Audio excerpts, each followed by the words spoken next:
राजस्थान माध्यमिक शिक्षा बोर्ड को रीट परीक्षा करवाने की जिम्मेदारी सौंपी गई है।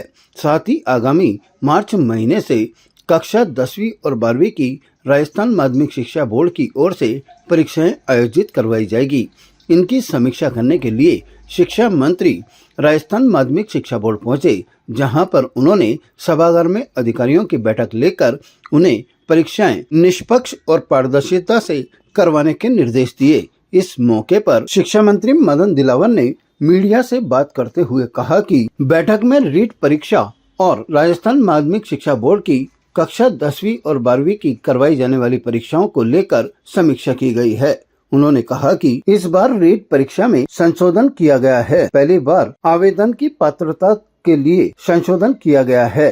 अब STC और बीएड करने वाले विद्यार्थी भी रीट की परीक्षा दे सकते हैं। माध्यमिक शिक्षा बोर्ड की परीक्षाओं के पहले सामान्यतः मीटिंग होती है। सरकार इसकी समीक्षा करती है और कोशिश करती है कि किसी प्रकार की दिक्कत ना आए, किसी प्रकार की परेशानी ना हो। यदि कोई इस प्रकार का प्रकरण ध्यान में आता है कि यहाँ परेशानी, उसको निराकरण उसके पहले ही करने का प्रयास किया जाता है। मैं बधाई देना चाहता हूँ माध्यमिक शिक्षा बोर्ड राजस्थान को कि देश में माध्यमिक शिक्षा बोर्ड राजस्थान की सर्वोच्च प्रतिष्ठा है और ये बरकरार रहे, इस प्रकार का आग्रह मैंने अधिकारियों को किया है। एक बात मैंने जरूर कही है कि जो प्रायोगिक परीक्षाएं होती है, जिसको प्रैक्टिकल बोलते हैं, इसमें पता नहीं कब से सरकार के आदेश तो नहीं है, लेकिन परंपरा सी बन गई है कि जो प्रायोगिक परीक्षा लेने जाते हैं एग्जामिनर, उनकी आवभगत होती है, बैंड बाजों के साथ ले जाया जाता है, अच्छे होटलों में रुकवाया जाता है। रीट की परीक्षा के बारे में भी चर्चा हुई है। अभी तक जितने रीट परीक्षाएं की हुई है उसमें किसी भी प्रकार की परेशानी माध्यमिक शिक्षा बोर्ड के अधिकारी कर्मचारियों को नहीं आई है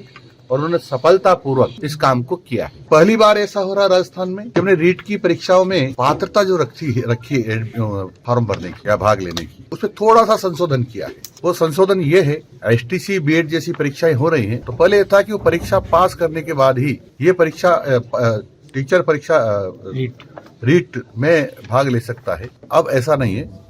वो जैसे मान लो उसको STC या बीएड की परीक्षा देनी है तो उसमें एडमिशन हो गया हो, चाहे वो फर्स्ट ईयर ही हो, चाहे 1 महीना ही क्यों नहीं हो, तब भी वो ये परीक्षा देने का पात्र हो जाएगा। ये हमने संशोधन किया है ताकि उसके 1-2 साल बच सकते हैं, क्योंकि माना कि वो 16 साल का भी है, 17 साल का भी, 17.5 साल का भी है, 18 साल का भी, तब भी दे सकता है, ताकि बाद में जो 1 साल उसको परीक्षा देने का लगता है उसके जीवन का 1 या 2 साल बच जाएगा। शिक्षा मंत्री मदन दिलावर ने कहा कि राजस्थान माध्यमिक शिक्षा बोर्ड की परीक्षाएं इस बार फरवरी के अंत की बजाय मार्च के प्रथम सप्ताह से प्रारंभ की जाएगी। उन्होंने कहा कि अक्सर ये देखने में आता है कि जो भी एग्जामिनर प्रायोगिक परीक्षाएं लेने के लिए स्कूलों में जाते हैं तो उनकी खूब आवभगत की जाती है, जो कि गलत है। उन्होंने अधिकारियों को निर्देश दिए हैं कि वह इस तरह की चीजों से बचें। बैठक का समापन होने के पश्चात कई शिक्षक संगठनों की ओर से शिक्षा मंत्री मदन दिलावर का माला और साफा पहनाकर भी स्वागत किया गया। ताजा खबरों के लिए देखते रहें सरेराह न्यूज। अपना फोन उठाएं और सब्सक्राइब करना ना भूलें।